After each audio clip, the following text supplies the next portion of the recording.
finalizando con esta parte, vamos a pasar a lo que les comentaba anteriormente, esta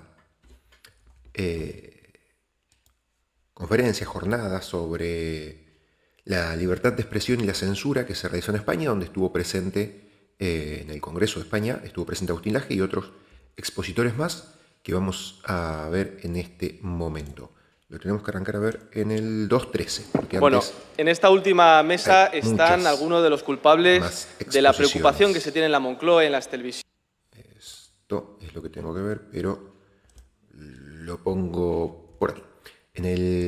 Lo transmitieron en el canal Bipartidismo Stream, que este canal también tengo guardada una entrevista de Agustín Laje con Abascal y con otros exponentes también, para ver más adelante en otro capítulo de Batalla Cultural. Ahí lo vemos a Agustín Laje aquí sentándose en la mesa. Wall Street Wolverine, Víctor de Wall Street Wolverine. ¿Este es Mariano Pérez? No. Es un Mariano Pérez español. Que tienen sus mensajes en redes sociales de la preocupación que se tiene. Ahora sí. Bueno, en esta última mesa están algunos de los culpables de la preocupación que se tiene en la Moncloa y en las televisiones por la difusión que tienen sus mensajes en redes sociales. Son personas independientes que no viven de la publicidad institucional y por eso son libres. El Gobierno les ha puesto en una diana, pero ellos están dispuestos a defenderse y a seguir luchando. Con todos ustedes, Miguel Rovira, Jano García, Agustín Laje, Víctor Domínguez, Irene González y Isabel Parecer.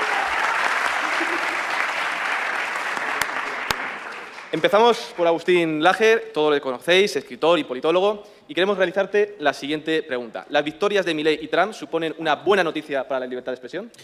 Bueno, antes que nada, muy buenas tardes a todos. Gracias al grupo parlamentario de Vox, gracias especialmente al diputado Manuel Mariscal. Muchísimas gracias por la invitación, es un honor para mí estar hoy compartiendo estas jornadas con ustedes.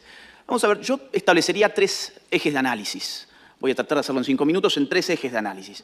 La pregunta es: ¿la libertad de expresión está mejor o está peor hoy en Estados Unidos y en Argentina con las presidencias de Trump y de Milei respectivamente?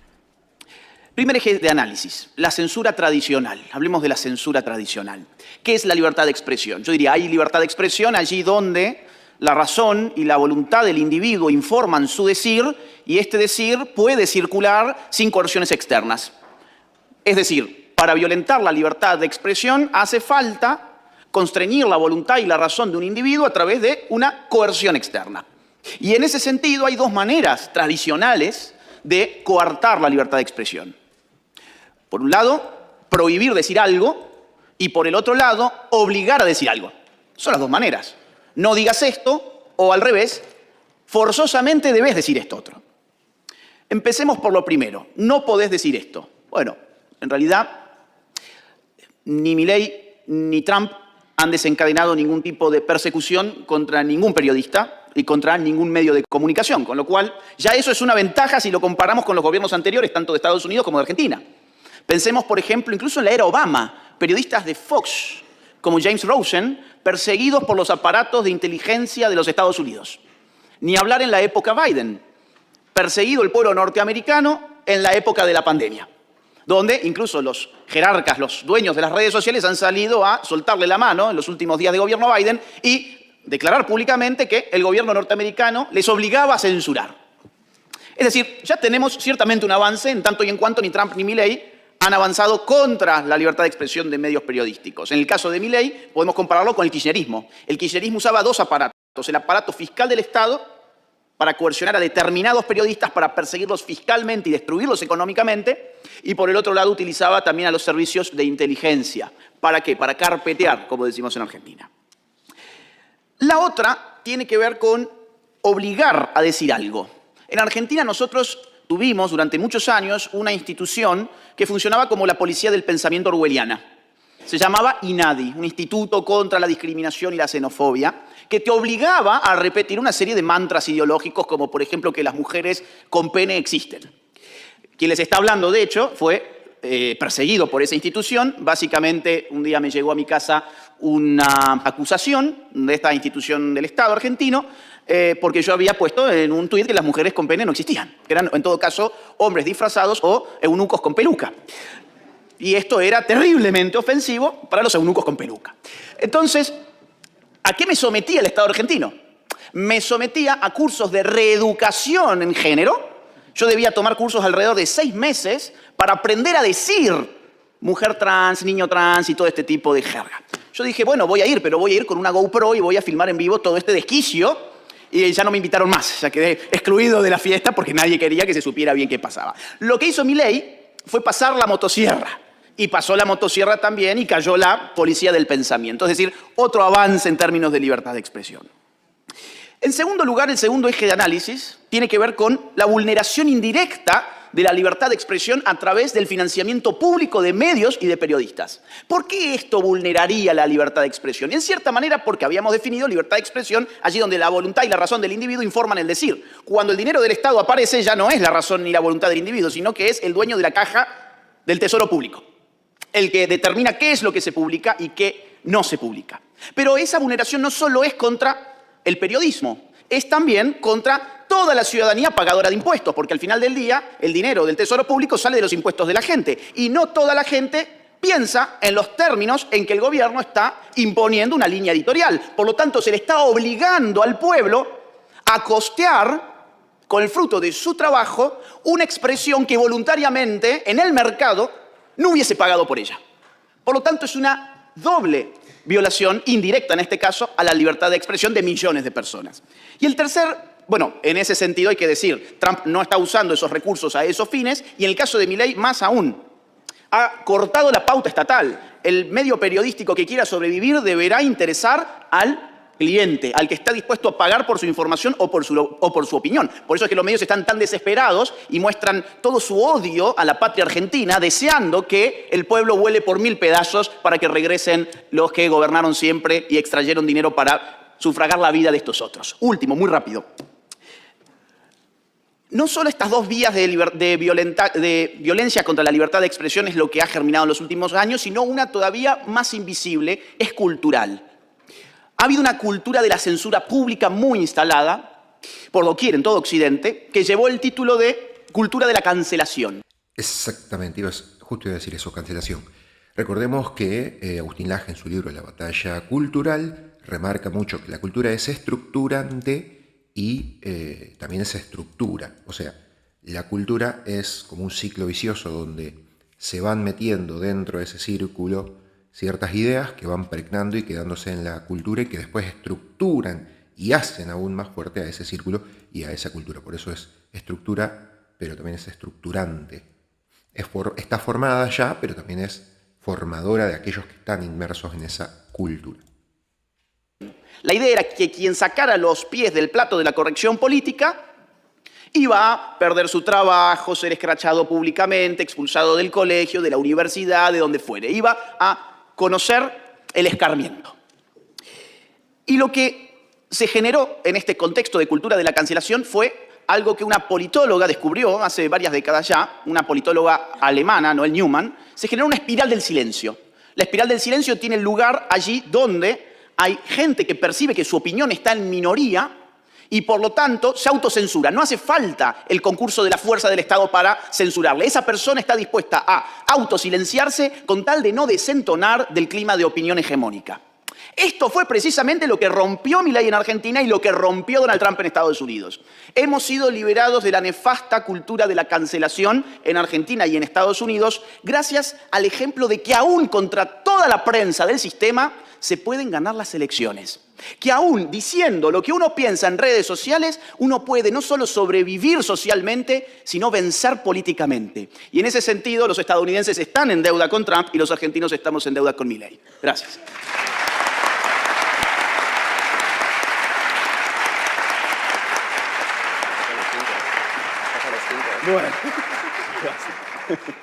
Bueno, muchas gracias, Agustín, por tu brillante intervención. Sabemos que tu agenda es muy apretada y bueno, pues te agradecemos doblemente haber estado aquí hoy con nosotros. Ahora es el turno de Jano García, también todos le conocéis, no necesita presentación. Quiero escuchar a Jano realizarte también. la siguiente pregunta. ¿Qué papel ha jugado las redes sociales en el fin de la hegemonía woke? Yo el fin, en primer lugar, buenas tardes a todos. Muchas gracias por la invitación, Manuel. Yo no diría el fin, diría el declive, si quieres. Sin duda las redes sociales han jugado un papel fundamental. Claro, nosotros, yo estoy como en mitad de dos generaciones, ¿no? Yo recuerdo la época en la que una portada de periódico tumbaba gobiernos. Recuerdo la época en la que uno tenía que esperar al día siguiente comprar el periódico para saber qué había pasado. Todo esto se rompe y yo creo... Bueno, acá en Argentina, haciendo referencia a los tres poderes, ¿no? Judicial, legislativo y ejecutivo, se decía en su momento, en los 80, los 90, como que el cuarto poder era el poder de los medios, el poder comunicacional. Bueno, justamente Jano hace referencia a esto, que los medios de comunicación en su momento fueron muy, muy importantes para tener incidencia sobre los otros tres poderes, y hoy por hoy lo son las redes sociales, con una mayor libertad de expresión, justamente. Yo creo que quizá no somos muy conscientes de ello, de cómo ha cambiado el mundo en el que vivimos, cómo las redes sociales han roto esto. Y vivimos en la época de la inmediatez más absoluta, que tiene sus pros y sus contras. Pero sobre todo las redes sociales lo que abrieron fue una posibilidad de poder escuchar mensajes que, digamos, no seguían la versión oficial, ¿no? La ideología woke tiene, yo diría, diferentes ramas, pero tiene una serie de dogmas, una especie de religiones de Estado, que puede estar la cuestión feminista, la cuestión racial, la cuestión del cambio climático, que al final todos los medios de comunicación compartían, unos más fervientemente, otros menos, pero eran dogmas que uno no encontraba en los medios de comunicación tradicionales, mensajes que los cuestionasen, o sobre todo mensajes que apuntasen si eran ciertos o no, porque claro, puede ser verdad o puede ser mentira. Entonces, el fenómeno de las redes sociales lo que permitió es que, aquí estamos unos cuantos, porque somos una webcam y empezásemos a hacer nuestras cosas, de cero. Y entonces, claro, esto ya tiene una diferencia sustancial con un medio de comunicación tradicional, y es el coste. El coste de una webcam, pues 60 eurillos, y un micrófono, es decir, un presupuesto de 200 euros, tú ya puedes hacer la labor que está haciendo un medio de comunicación que tiene en su plantilla a numerosas personas trabajando. Entonces, lo que también permitió este cambio es que esos mensajes no llegasen por parte de los medios tradicionales, y aquí sí que me gustaría unir medios tradicionales con las élites, y sobre todo en el caso de España, no es el único caso, que son especialmente repugnantes. O sea, las élites en España siempre han estado compadreando con el poder político y han estado siguiendo estos dogmas. Cualquiera que sea cliente de cualquier banco, siempre uno va y si no te encuentras la cuestión feminista, te encuentras la cuestión climática, pero siempre te encuentras algo. En cualquiera de los quehaceres diarios, y dices, pero yo, ¿por qué una empresa, por qué me tiene que estar aquí contando estos rollos, no? Y el hecho de que una persona pudiese llegar a mucha más gente de lo que puede hacer un programa de televisión, cosa que pone muy nerviosos a los medios tradicionales, lo que permitió fue que esos dogmas la gente pudiese escuchar otro tipo de mensajes y, sobre todo, comprobar que lo que se está diciendo no es cierto. Porque hay cuestiones que son opinables, hay cuestiones que no lo son. Hablaba antes Agustín lo que le pasaba cuando decía una mujer no tiene pene. Esto es que no es una cuestión opinable, esto es un hecho. Y frente a la evidencia no cabe opinión. Ya sé que vivimos en el mundo este de, oye, cada uno tiene su opinión y está muy bien, ¿no? Que cada uno puede decir lo que quiera. La libertad de expresión tiene cosas buenas, yo la defiendo, digamos, absolutamente, no creo que exista otra manera, pero también tiene cosas malas. Y esto lo que permitió es que esos dogmas de esa ideología woke poco a poco se vayan desvaneciendo. No diría yo el final de esta ideología. Ojalá algún día la podamos ver. Y por apuntar a lo que decía Agustín sobre Milei y Donald Trump, yo creo que el papel de Elon Musk, que creo que no has citado a Elon Musk. No. Elon Musk me parece fundamental porque las redes sociales han tenido cosas buenas, pero a mí, por ejemplo, me han cerrado cuentas sin ningún motivo. Nunca he llegado a saber ni siquiera el motivo. Es decir, oye, esto, claro, cuando uno pincha y acepto las políticas de tal, de no sé qué, pues no te lo lees. Yo recuerdo esa fase. Elon Musk, el hecho de que comprase Twitter, que ahora es X, yo creo que no somos tampoco conscientes de la importancia que ha tenido. Y vuelvo un poco al papel de las élites.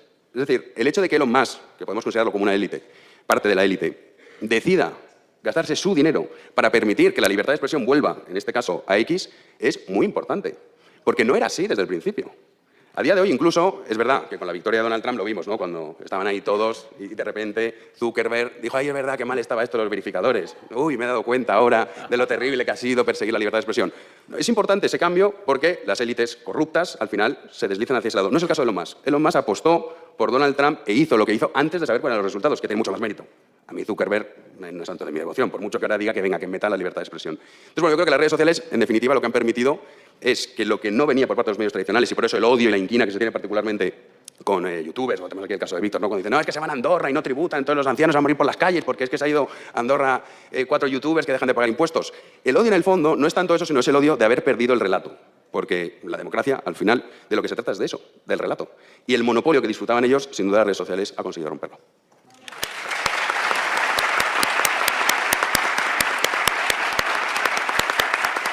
Bueno, gracias, Jano, por tu elocuente reflexión. Y Buena ahora exposición. es el turno de Víctor Domínguez, también conocido como Wall Street Wolverine. Nos encanta cuando te enfrentas Víctor. a los progres de la televisión. Creo que hoy aquí no hay ningún progre, y si hay alguno que levante la mano. Momento del scratch. Si hay alguno que quiere hacer un scratch, es el momento, efectivamente. Bueno, queremos realizarte la siguiente pregunta. Los medios del sistema han declarado la guerra a los influencers. ¿Quién ganará? A ver, yo creo que no somos del todo muy conscientes todavía que estamos en una guerra en la cual yo creo que la gente que estamos en los medios digitales o los influencers, por así decirlo, no le damos tanta importancia, pero los medios sí que le dan esa importancia, en el sentido de que tenemos a programas en La Sexta dedicados exclusivamente a poner una diana en la cabeza de influencers y llamarles conspiranoicos. Esto no es muy normal. O sea, hablamos de que hay medios privados con, en su agenda televisiva, tener como programa el decir, este señor dice cosas malas, este señor dice cosas malas. Incluso ya no solo eso, sino que, por ejemplo, cuando sacamos el tema de las pensiones a la palestra, estuvieron 3 meses, no hablo de 1 ni 2, 3 meses en La Sexta, sacando mi cara diciendo, este señor es malo, sacando una pensión y decir, es que este señor es malo. O sea, estamos hablando de que hay medios privados que están a día de hoy dedicados a difamar a personas que en redes sociales expresan su opinión. Además, no hablamos de cosas que sean conspiraciones, no hablamos de que las pensiones no son sostenibles. Y respecto a todo esto, está empezando a haber una guerra que yo la vivo en primera persona y es un poco la guerra del copyright, que yo he llamado. ¿Qué ocurre? Jugamos con 2 varas de medir. La vara de medir del medio de comunicación que puede coger mi contenido sin mi consentimiento, ponerlo en la televisión y yo no puedo tirar La Sexta. No puedo coger y decir, eso es mío, strike, cierren La Sexta. No puedo hacerlo. Pero ellos sí que pueden cogerme a mí un pequeño fragmento en el cual hablan de mí y yo cojo ese fragmento y me pueden tirar la cuenta. Y cuando tú vas a Meta Irlanda y dices, hola, yo quiero recuperar mi cuenta, y dicen, no, hable con Mediaset, hable con A3 Media y allí no hay nadie para hablar. Entonces, tenemos este tipo de situaciones en las cuales también empieza a haber una censura en la cual la izquierda ha descubierto que si tú denuncias un vídeo por copyright, cuentas como la mía, con una foto de una manifestación feminista que podía haber hecho mi abuela desde el balcón, cierran una cuenta de 900.000 seguidores. Tú vas a Meta Irlanda y Meta Irlanda dice, no, es que esto tiene copyright porque ha habido un señor que ha dicho que esa foto es suya y no te da ningún tipo de solución. Entonces, tenemos 2 varas de medir, la de los medios de comunicación, a los cuales les solucionan todos los problemas, y la de los medios digitales, que no tenemos la misma vara de medir. ¿Qué ocurre con todo esto? Yo ahora, por ejemplo, me he dado cuenta que casi todos los medios tradicionales están empezando a copiar la estrategia que aplicábamos muchos de nosotros, es decir, contenido inmediato, contenido sencillo y contenido fácil de explicar, por así decirlo. Pero ¿cuál es el problema de los medios tradicionales? Que han cavado su propia tumba con el tema de las subvenciones, la falta de credibilidad y, sobre todo, ocultando ciertas realidades que, por ejemplo, mi cuenta no ha crecido por cosas realmente muy extraordinarias. O sea, mi cuenta creció porque yo enseñaba lo que pasaba en Barcelona y la gente me lo pasaba. O sea, yo tenía literalmente como la jungla en el correo. O sea, yo tengo vídeos de todo tipo. Entonces, a mí me decían que yo buscaba esos vídeos y que yo deliberadamente utilizaba todo esto como discurso de odio de alguna manera. Y no, yo no tengo que hacer nada. O sea, yo tengo a gente que me envía vídeos y yo los publico. Hubo una etapa en la cual eso era discurso de odio, esto me metía en strikes, había que invocar a Satanás para encontrar mi cuenta y nadie te da ninguna explicación cuando tú realmente vas a la sede, que en España no te van a dar ninguna explicación porque la señora Irene Cano no trabaja o debe de estar con los gatos o no sabemos muy bien lo que hace. Nadie sabe lo que hace esta señora, o sea, os lo aseguro, nadie lo sabe. O sea, es la directora de Meta España, pero nadie sabe lo que hace, nadie se la ha visto por la oficina. Pides explicaciones, mandas burofax, no hay ningún tipo de respuesta. Meta Irlanda al menos responden, pero dan respuestas corporativas de usted tiene que hablar con el que le ha puesto la denuncia de copyright, que no es copyright, que es que dice que ese vídeo es suyo, pero ese vídeo no tiene ningún tipo de copyright, y cuando el señor retire la denuncia le devolvemos la cuenta. Pero es que ese señor es un progre que hace eso para tirarme a mí la cuenta. Entonces tú tienes una inseguridad tremenda. Yo creo que a lo mejor a gran parte de los creadores digitales todavía no les ha pasado esto porque no han sido lo suficientemente grandes. ¿Qué pasa? Yo al principio no tenía problemas. ¿Cuándo empecé a tener problemas? Cuando tenía una cuenta de casi 1 millón de seguidores y yo publicaba un vídeo y ese vídeo salía en todos los lados. Entonces tenemos que ser conscientes de que a día de hoy tenemos una influencia y tenemos unos medios tradicionales que quieren acabar con esa influencia porque no ven manera de poder recuperarla. Entonces, la manera de recuperarla es intentar tirar estas cuentas y desacreditar de cualquier manera. Cuando nos demos cuenta que estamos en una batalla encarnizada con este tipo de gente y que esta gente utiliza los mecanismos que puede tener en Bruselas para aplicar este tipo de censura, porque ya lo están haciendo. O sea, van a intentar censurar de cualquier manera, ya sea metiendo regulaciones en las cuales tienes que tener cierto nivel de... No sé lo que van a hacer, a partir de 100.000 seguidores tienes que tener cierto tipo de cosas para que puedas hacer cierto tipo de publicidad. Y cuando te ponen este tipo de requerimientos es muy curioso porque tienes que igualarte a ellos con la burocracia, pero no te dan sus privilegios. Entonces, tú como creador más pequeño tienes que tener digamos que el nivel burocrático de una gran corporación, pero no puedes acceder a sus privilegios. Entonces, entramos un poco en las dinámicas de cómo gestionamos todo esto, sobre todo desde la perspectiva de que cuando los periodistas en estos medios de comunicación te señalan a ti y están durante meses señalándote a ti, no pasa absolutamente nada, pero cuando tú les señalas a ellos, dicen, ay, es que el fascismo, nos están atacando. A mí mismo me pasó con Javier Ruiz. O sea, Javier Ruiz, yo le tengo muchísimo cariño, tuvimos un grandísimo debate hace años y Javier Ruiz se puso a hacerse la víctima por tener un debate conmigo que la gente le empezó a decir que estaba mintiendo. Y se empezó a hacer la víctima. Es como, pues, me habéis estado señalando a mí durante meses con todo esto y cuando vengo aquí, debato, te pones a hacerte la víctima. ¿Qué ocurre? Creo que tenemos toda una generación de periodistas que son puño de hierro y mandíbula de cristal. En el sentido de que ellos saben señalar, pero que no les señalen a ellos. ¿Qué ocurre? Estamos ante un cambio de paradigma en el cual ellos creen que todavía tienen la capacidad de cancelar, pero han perdido ese poder. Yo llevo diciendo mucho tiempo que a día de hoy se cancela a la persona que deja ser cancelada. O sea, sí, han perdido ese poder, saben que lo han perdido y tenemos que aprovechar esta oportunidad porque no tienen ningún tipo de poder ni de influencia. O sea, al final es todo humo. Yo me he dado cuenta con el tiempo de que los medios proyectan que los españoles piensan de una manera que no piensan. Y la gente se autocensura porque cree que si no piensa así es malo. Entonces, hay que crear una nueva línea de relato respecto a todo esto para que la gente se dé cuenta de que la mayoría de la gente no piensa así, que son los medios que meten miedo para decirte, si no piensas así eres malo, pero es lo que ellos te quieren decir y porque están totalmente subvencionados. Entonces yo creo que estamos en una etapa muy ilusionante, pero a la vez también muy peligrosa porque desde Bruselas, sobre todo, se está cuajando la censura por todos los lados y todavía no hemos llegado a un punto de decir, bueno, tenemos problemas, pero yo creo que vamos a empezar a tener problemas en muchos ámbitos, porque están ya empezando a crear este relato. O sea, yo recuerdo ver unas declaraciones aquí de Rufián diciendo que hay criptobros, se refería a mí, claramente, que dicen cosas y que deberían ser multados por cientos de miles de euros porque desinforman. Claro, es algo bastante peligroso y que luego te llaman a ti fascista y es él el que está intentando callar ciertas opiniones que no le gustan y tachando de desinformación. Entonces yo creo que tenemos una gran oportunidad porque tenemos el relato es nuestro ahora mismo, tenemos el altavoz y tenemos a la gente, ellos no tienen a nadie les ve y hay que empezar a mostrar todo esto y sobre todo levantar la voz y no dejarse cancelar, porque al final, como os digo, se cancela el que se deja ser cancelado. Si no quieres ser cancelado, no te cancela ni Dios, os lo aseguro.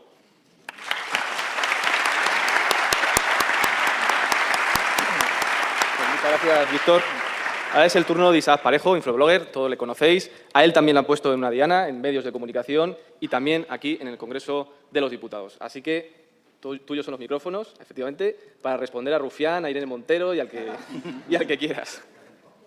Rojo. Ahí. A Irene Montero, Rufián y a la puta madre que los parió a todos. Bueno, a ver, yo quería empezar con una anécdota un poco para ilustrar todo esto. Y antes habéis hablado de hechos irrefutables, no opinables y objetivos, como que las mujeres no tienen pene, como que los hombres no tienen vagina, etc. Bueno, pues hay un hecho irrefutable y no opinable, que es que Pablo Iglesias tiene chepa, ¿no? Pablo Iglesias tiene chepa, o sea, yo no lo siento mucho, pero es así. Y entonces el otro día hice... Sí, podéis aplaudir que Pablo Iglesias tiene chepa. El otro día hice un vídeo en YouTube señalando pues esta anomalía física que tiene Pablo Iglesias, que yo no tengo ninguna culpa de que la tenga. Entonces, pues hice unos comentarios jocosos de que, bueno, le voy a pasar el cupón por la chepa, a ver si me toca la lotería, etc. Me han quitado ese vídeo. Ese vídeo YouTube me lo ha retirado, me ha metido un strike encima por señalar los atributos físicos que, por lo visto, no se pueden señalar. Y claro, y yo diciendo, eso es un hecho opinable, ¿no? Pablo Iglesias tiene una chepa como un camión y yo tengo todo el derecho a señalarlo. Y ese vídeo no ha habido manera de que me lo devuelvan. He hablado con todo tipo de agentes de YouTube, con mi partner incluso, y nada, ese vídeo no se devuelve. Lo que quiero decir es que Pablo Iglesias podemos considerarlo alguien poderoso, ¿no? Alguien, aunque ya no esté en el poder, Pablo Iglesias es amigo de poderosos, Pablo Iglesias es amigo de un empresario llamado Jaume Roures, el cual le ayudó a montar un canal de televisión de mierda que no ve nadie. O sea, 400.000 euros creo que consiguió en ese crowdfunding, que encima tiene narices, ¿no? Que un ex vicepresidente del gobierno con un sueldo de más de 100.000 euros se ponga a pedir dinero. Ahora creo que está pidiendo dinero para montar un tugurio, como el que tenía el Lavapiés, ahora quiere montar otro. Y la verdad que, bueno, como Pablo Iglesias podemos considerarlo alguien poderoso. Pues nosotros vamos contra esa gente y, por lo visto, hay redes sociales que todavía no se han dado cuenta de que las cosas han cambiado. Y YouTube, por mucha libertad que parezca que tiene, que es verdad que comparado con otras, pues sí, disfrutamos de un poquito más de libertad, pues todavía hay censura y todavía tenemos que contenernos bastante. Y no podemos señalar determinados problemas que pasan en la sociedad, como la inmigración ilegal. Ya parece que han levantado un poquito más la mano, pero seguimos todavía con ese problema, con esos eufemismos, ¿no?, que tenemos que utilizar, como jovenlandés, religión de la paz y todas esas cosas que ya nos hemos acostumbrado. Hay veces que, incluso yo hablando con mis amigos, a veces lo uso, ¿no?, que ya no puedes decir moro directamente. O sea, tienes que decir, no, pues que un jovenlandés, un no comedor de jamón, tal. Te tienes que autocensurar incluso en la vida real. No hace falta que sea en las redes sociales. Pero bueno, yo quería señalar también en la forma en la que nacimos, los youtubers, influencers, y precisamente nacimos gracias a esa ausencia de espectro en el que no había una opinión distinta a la que imperaba, ¿no?, en los medios de comunicación, y bueno, que había 4 periódicos, 4 cadenas de televisión que te decían la verdad, como el meme de los Simpsons, ¿no?, y la verdad, ¿no?, que es lo que nos decían esos medios. Entonces, había un espectro de la sociedad que estaba huérfano. O sea, todo era progresismo, todo era wokismo, todo estaba enfocado a una misma línea, ¿no? Y entonces, yo hubo un momento que me di cuenta, digo, oye, aquí hay un montón de millones de personas que no tienen una voz, no tienen un sitio donde haya diferencias en cuanto al discurso imperante. Y esa es la razón por la que nacimos los fachatubers, ¿no?, como nos llaman, que al final decimos cosas que están censuradas en los medios de comunicación y que no se pueden decir. Hablaba Víctor antes de ese programa que han hecho exclusivamente para nosotros, llamado Conspiranoico. Creo que lo han quitado ya, ¿no? ¿Sigue todavía? ¿Todavía sigue? ¿La han quitado? Pues normal, no lo veía ni en la madre del Joaquín, el de la pulserita, LGTBI. Y claro, al final la gente dice, no, es que el algoritmo de las redes sociales favorece a la extrema derecha. No, el algoritmo de las redes sociales no favorece a la extrema derecha ni favorece nada. El algoritmo de las redes sociales favorece a quien esté haciendo determinadas búsquedas que no puede encontrar en los medios tradicionales. Evidentemente, si tú quieres informarte sobre que han llegado 200 nuevos inmigrantes ilegales al aeropuerto de Barajas, eso no te lo va a contar La Sexta, no te lo va a contar Antena 3, no te lo va a contar Telecinco, no te lo va a contar nada. ¿Dónde vas a ir a buscarlo? Al Internet, a a X, a YouTube, y entonces, claro, a base de que mucha gente esté buscando esa misma información, pues los algoritmos de las redes sociales favorecen que esas informaciones le salgan a la gente. Esa es la razón por la que aparecen. Pero, bueno, también hemos hablado antes de la falta de dimisiones, ¿no?, en el gobierno y por qué el poder político ha declarado la guerra contra los influencers y contra las redes sociales en general. Yo creo que la guerra la han declarado contra el sentido común, no contra las redes sociales. Y el sentido común ahora mismo lo representamos determinados políticos y determinados influencers, ¿no? Que al final nosotros vemos lo que hay en la calle, vemos lo que la gente quiere escuchar y lo que la gente demanda, y simplemente los medios de comunicación tradicionales obedecen a quien les pagan, obedecen a las subvenciones que reciben, que, bueno, aquí en la Comunidad de Madrid creo que son 20 millones de euros los que se dan a medios de comunicación directamente para adular al poder político. Entonces, claro, es que yo entiendo la rabia que nos tienen y la inquina que nos tienen, porque es que nosotros al final, lo que hemos dicho antes, que con una cámara y un micrófono les quitamos muchísima audiencia, y ellos están tranquilos en el sentido de que, bueno, siguen recibiendo dinero, siguen recibiendo muchos millones, pero claro, les molesta la influencia, porque a ellos les están pagando para tener influencia y para tener influencia sobre la sociedad y sobre todo sobre el voto. Entonces, por mucho que ellos no estén perdiendo dinero, no están cumpliendo su trabajo, y su trabajo es influir en la sociedad y cambiar el voto de la gente, y eso no lo están consiguiendo, lo estamos consiguiendo nosotros. Pues muchas gracias.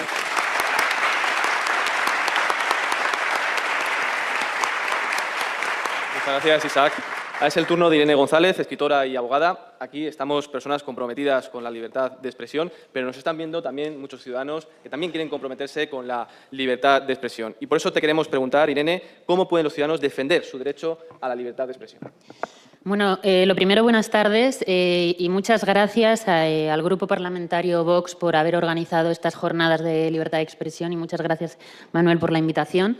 Me toca, creo que la pregunta más difícil, pero también la pregunta más importante, más urgente y necesaria. Y la que nos hacemos todos. ¿Qué es lo que pueden hacer los ciudadanos ante una situación de censura de la libertad de expresión? Muchas cosas, pero en primer lugar, recuperar la virtud del coraje de decir la verdad. Últimamente, los últimos años, demasiado, se ha identificado que es el Estado el único que puede proveer qué es lo moral, qué es lo decente, qué es lo que se puede decir en esta sociedad nihilista sin ningún tipo de valores. Hemos olvidado que ellos, el Estado, no está por encima de ciertas verdades que nos trascienden, y que por eso la mentira es lo que nos mancha a todos. Estamos inmersos en un relato de mentira del que nos tenemos que librar como el barro de Valencia, limpiarlo. Entonces, lo primero que hay que hacer es recuperar esa verdad, entender que los medios de comunicación, desde también ciertas redes sociales, lo que hacen es mentirte. O sea, es una maquinaria de poder tan gigante, y lo que quieren establecer es tan antinatural que necesitan una maquinaria poderosa de mentira. Sin embargo, la verdad fluye, solamente con un micro y una cámara fluye sola, no necesita nada más. Es así de limpia y pura. Y nos han hecho olvidar que no es el Estado, que no son unos políticos, y que la democracia, no por una mayoría, se puede fijar qué es la verdad, como por ejemplo lo que mencionábamos antes sobre el transgenerismo y otras cuestiones. Entonces, el tema de recuperar la verdad es esencial, pero hay dos cosas que al ciudadano le frenan mucho a la hora del coraje, ¿no? y decir la verdad. La primera ya se ha mencionado aquí en varias ocasiones, que es la autocensura. Han conseguido que los ciudadanos estemos divididos entre nosotros, porque ya no es que tengamos miedo a que aparezca un policía por la puerta, sino que nuestros propios vecinos, las personas que están en nuestro centro de trabajo, amigos, nos callemos por miedo a ser señalados. Cállate y haz dinero. ¿No suena esto demasiado en cierta derecha, verdad?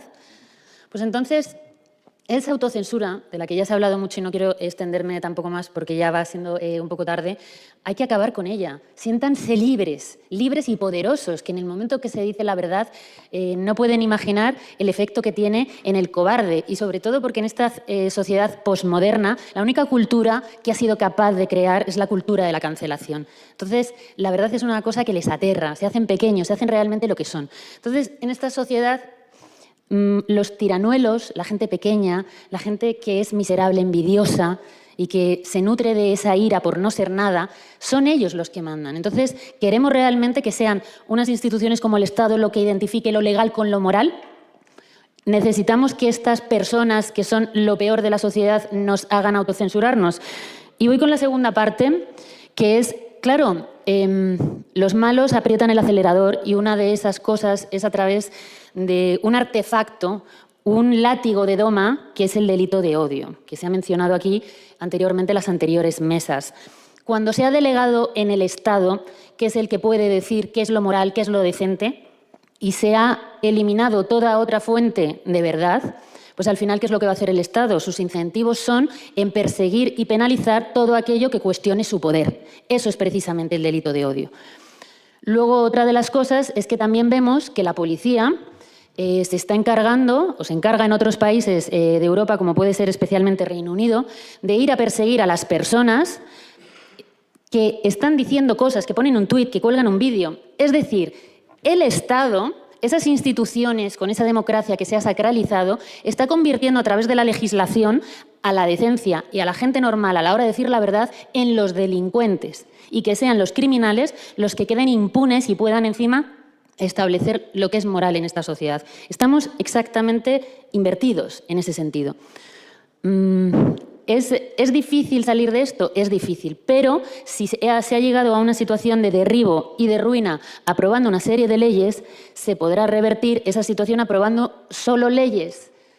Será necesario, pero no suficiente. Es necesario que se recuperen ciertas virtudes entre nosotros y entender que no es el Estado, en función de una ley, que siempre te dicen esto no se puede hacer, vamos a impedir que tiren la cruz del Valle de los Caídos. No, es que no se puede hacer porque lo han aprobado por un reglamento o lo que sea. Siempre te está una derechita diciéndote todo aquello que no se puede hacer porque en un reglamento o en un real decreto o en una ley se ha establecido que el ciudadano no puede decir nada. Se ha establecido que la miseria moral es lo correcto en este mundo. Entonces, eso lo primero que tenemos que hacer es ser conscientes que hay algo que nos trasciende, que hay una verdad, que hay una decencia, que hay un honor, que no podemos estar esperando a que se apruebe por un reglamento que nos permitan proteger precisamente nuestra dignidad humana, que solamente se puede desarrollar con la libertad de expresión. Es que ni siquiera el Estado tendría que estar reconociendo este derecho que es nuestro y que nos pertenece. Entonces,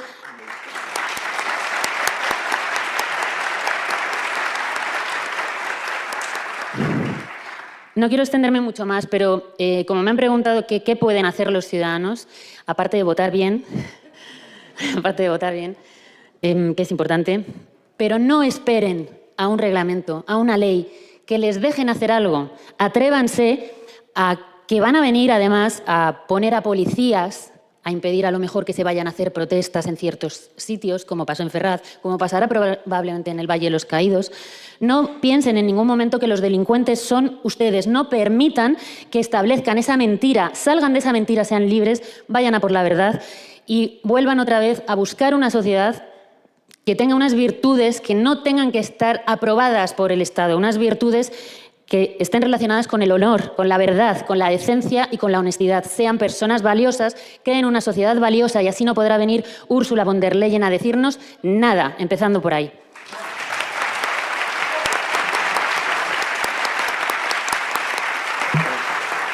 Muchas gracias, Irene, por transmitirnos tu valentía en defensa de la libertad de expresión.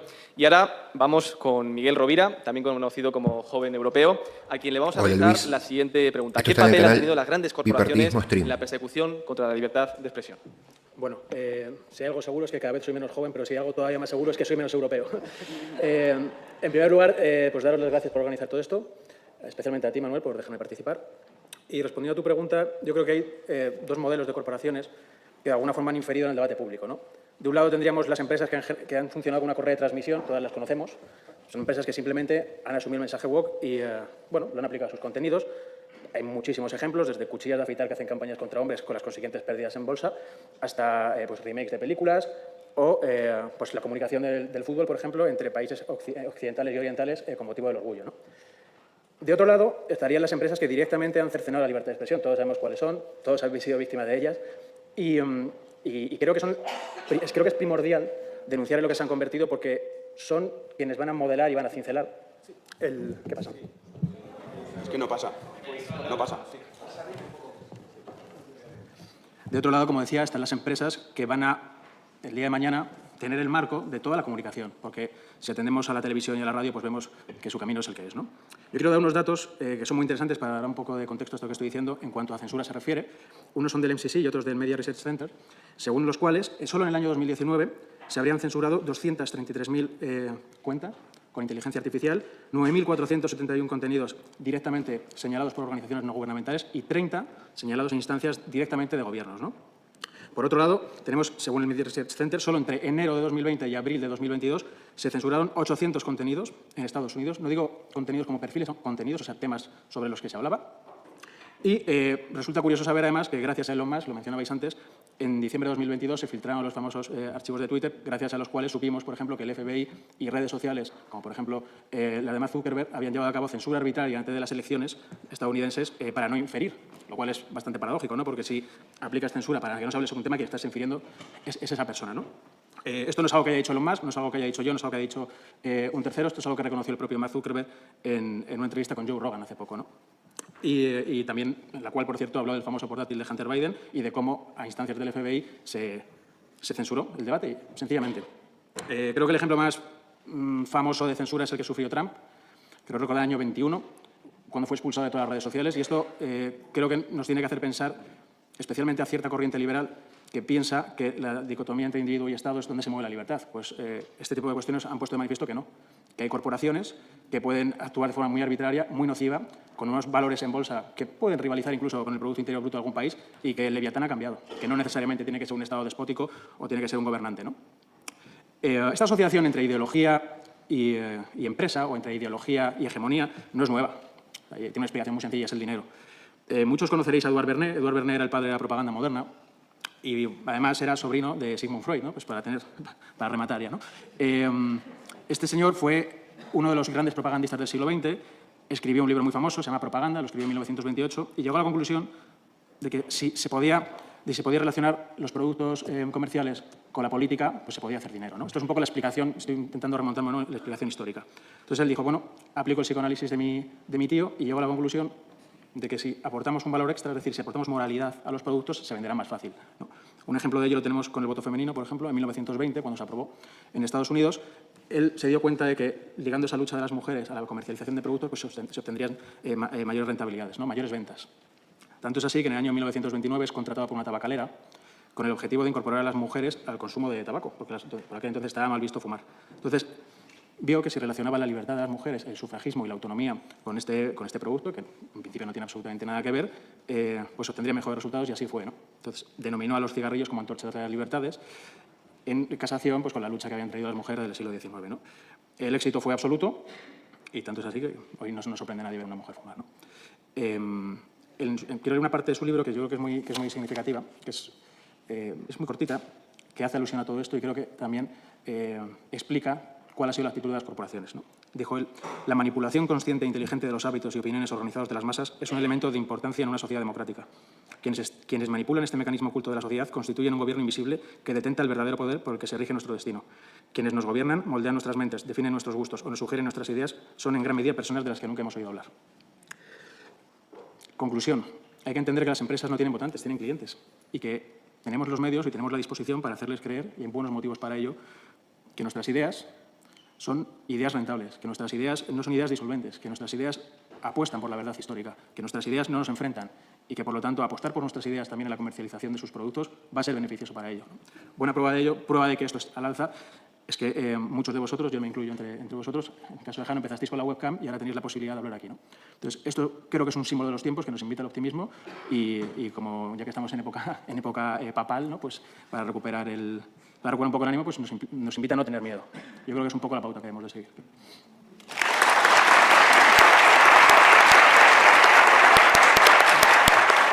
Muchas gracias, Miguel, por tus apuntes también históricos. Y ahora vamos a abrir un turno de conclusiones finales. Tenemos muy poco tiempo, ya son las 8 casi. Vamos a empezar igual que antes, ¿vale? Empezamos por Agustín Laje, una conclusión final. Bueno, yo más que una conclusión, me parece que hay 2 o 3 elementos que habría que tratar de desmitificar. Hay poquito tiempo, así que lo voy a hacer a toda velocidad. Primer mito, las redes sociales han traído desinformación, fake news. Mentira. ¿Ustedes creen que es fácil mentir en redes sociales? Tenés millones de personas que están listas para salir a cortarte la yugular. Nunca ha sido tan fácil desmentir a alguien desde que existen las redes sociales. Es cierto, se puede mentir. Ahora, ¿cuánto dura una mentira en red social? Antes, cuando se mentía desde medios tradicionales, la mentira duraba muchísimo. Muchísimo tiempo hasta que alguien con capacidad de publicar tenía la oportunidad de desmentir. Con la red social es inmediato. Segundo mito, hay que combatir a los conspiranoicos. Este mito supone que la política es totalmente transparente y que lo que vemos de la actividad política es todo lo que hay para ver de la política. Y en realidad lo más importante de la política, no solo hoy, sino desde que el hombre es hombre y es por lo tanto un animal político, ha pasado por debajo de la mesa. Entonces no dejen que los traten de estúpidos, porque lo que ellos quieren hacer creer es que la política es lo que ves en la televisión. No, la política es lo que está en otro lugar. En los acuerdos a puertas cerradas. En precisamente las conspiraciones que no siempre llegamos a ver. Y piensen en, si no, en las últimas conspiraciones. Era una conspiración que el COVID había salido de un laboratorio chino. Era una conspiración que no era conveniente obligar a la población mundial a vacunarse en periodo experimental. Era una conspiración que el gobierno de los Estados Unidos de signo demócrata instruía a las redes sociales a censurar por motivos electorales y otros tipos de motivos también a su ciudadanía. Todo esto era conspiración, pero al final todo esto terminó siendo realidad. El último punto, el último mito, que se lo escuché a Sánchez. Tenemos que combatir el anonimato en redes sociales. Hay que intervenir en las redes sociales porque no puede ser que allí haya gente que no esté identificada. Perdón, desde que la comunicación social tiene algún grado de impacto político, ha habido gente que se ha tenido que escudar o bajo seudónimos o bajo anonimato. Este no es un fenómeno de redes sociales, este es un fenómeno de los medios de comunicación toda vez que han tratado de tener un impacto político en el sentido opuesto de la voluntad del poder. El problema no es el anonimato de las redes sociales, como nunca fue tampoco el problema del anonimato de los opúsculos, de los libros o de los panfletos. Es la condición política de la comunicación social. Así que tengamos en vista esos tres mitos, porque son los que suelen utilizar, junto con el del amor versus el odio, para inclinar a la sociedad a creer que hay que intervenir las redes sociales. Gracias.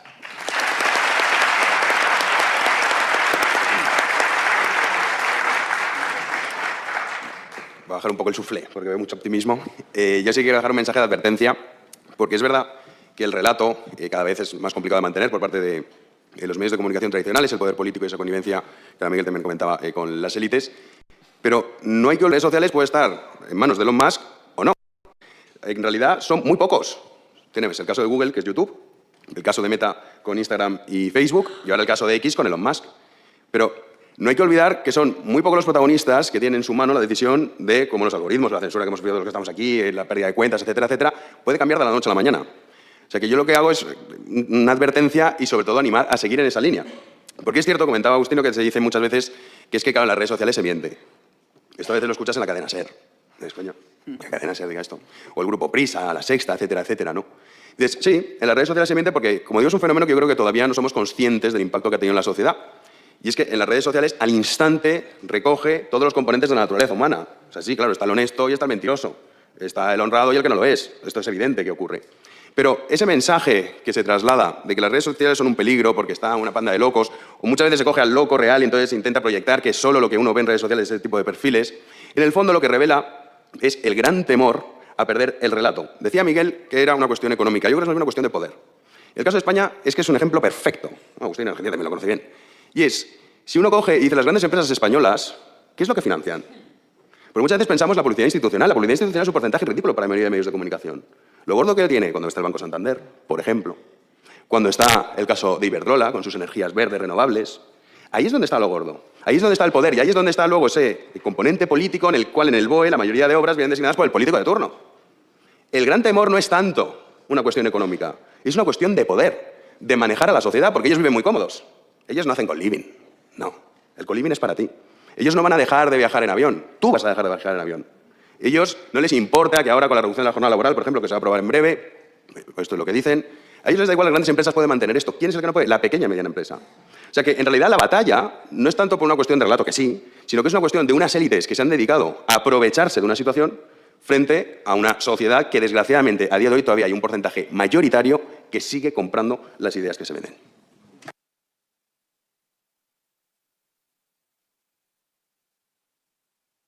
Mira, esto que comentaba Jano es muy interesante porque además yo creo que vivimos en un paradigma nuevo de ideas que no encaja con lo que conocíamos tradicionalmente como las ideologías, ¿ya? Porque vemos aquí a gente como yo o como Jano que criticamos a las grandes corporaciones. Eso dentro del paradigma liberal o más conservador normalmente no era algo normal, es como que éramos los amigos de esa gente. Pero ¿qué ha pasado? Esta gente ha utilizado el poder que se les ha dado para imponer una visión del mundo que va en contra de la libertad. Y creo que esto también hay que ser lo suficientemente valiente para decir: yo quiero representar a las pymes, al pequeño y al emprendedor y al que tiene una gestoría, una panadería, un pequeño negocio, pero no quiero representar al tío que está imponiendo una agenda que va en contra de mis valores, que me quiere censurar y que quiere controlar literalmente las naciones con una agenda globalista. Y esto no es incompatible ni con ser liberal ni con ser conservador. El problema es que creo que nos utilizan eso muchas veces como complejo contra nosotros, porque clásicamente era así, pero solo hay que ver estas empresas a quién financia. O sea, no me financian a mí, no financian a Jano, no financian a Isaac, no. Financian a gente progre, es así, o sea, es la realidad.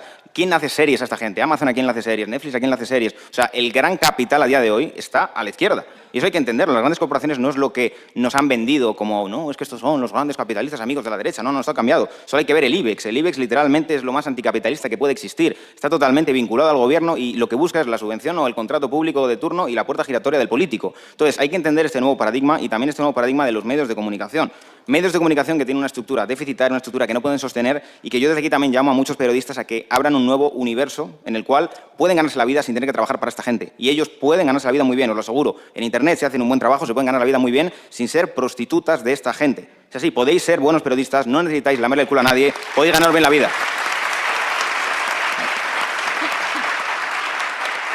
Y esto que comento aplica a muchos otros oficios y creo que Internet nos ha dado mucha libertad y la capacidad de poder ganarnos la vida sin tener que depender de estas grandes empresas, que como bien os digo, afortunadamente a día de hoy con una cámara, con un móvil prácticamente puedes hacer lo mismo que una gran redacción, que cuesta mucho más dinero, que es mucho más costosa y que al final va a depender siempre de la subvención y por depender de la subvención no va a tener credibilidad. Entonces tienes una ventaja competitiva. La ventaja competitiva de que ellos han perdido la credibilidad y tú sí que la tienes. Entonces hay que jugar esa batalla.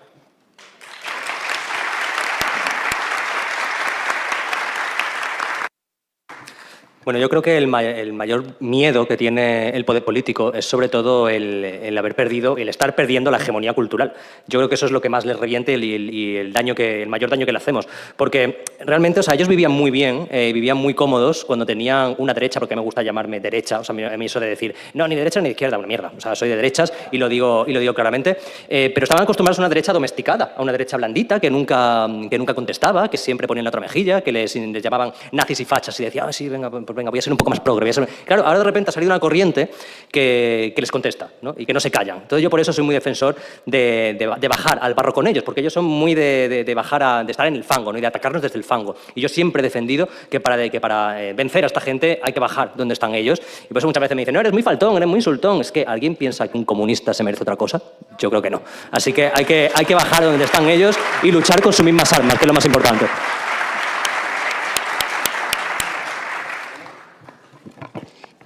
Sí, a mí me gustaría comentar una cosa, además al hilo de lo que se ha mencionado, es que yo no estoy de acuerdo que ya en el siglo XXI las ideologías expliquen todo lo que sucede y ese es uno de los problemas, por ejemplo, que tenemos en el panorama electoral en España, que como siguen hablando de derechas y de izquierdas, no entienden que los de arriba nos han declarado la guerra a los ciudadanos. ¿Y nos la han declarado quiénes? Aquellos que dijeron que tenían que defender nuestros derechos, nos tenían que proteger, nos iban a proporcionar servicios públicos, ese estado del bienestar, esas instituciones sacralizadas. Bueno, ¿qué sucede ahora con el globalismo?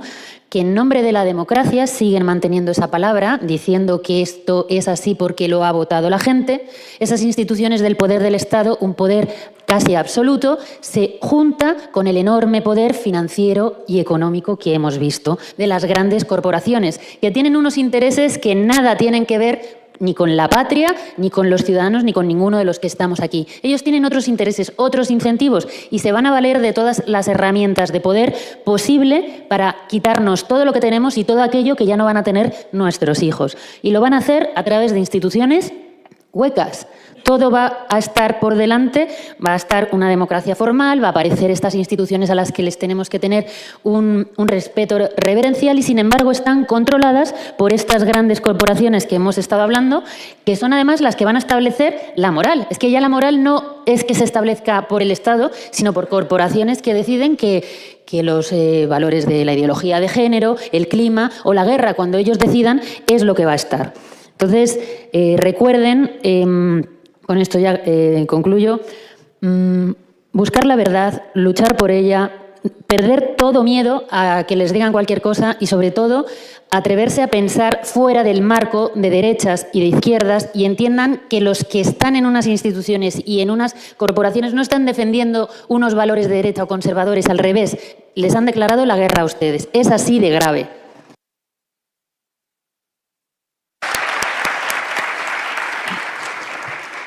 Bueno, voy a ser muy breve.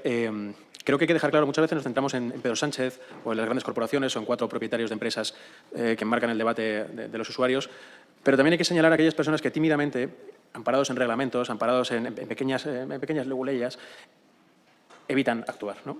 Quiero recordar aquí que antes que Pedro Sánchez, las leyes trans, tanto de la Comunidad de Madrid como de Galicia, ya estaban.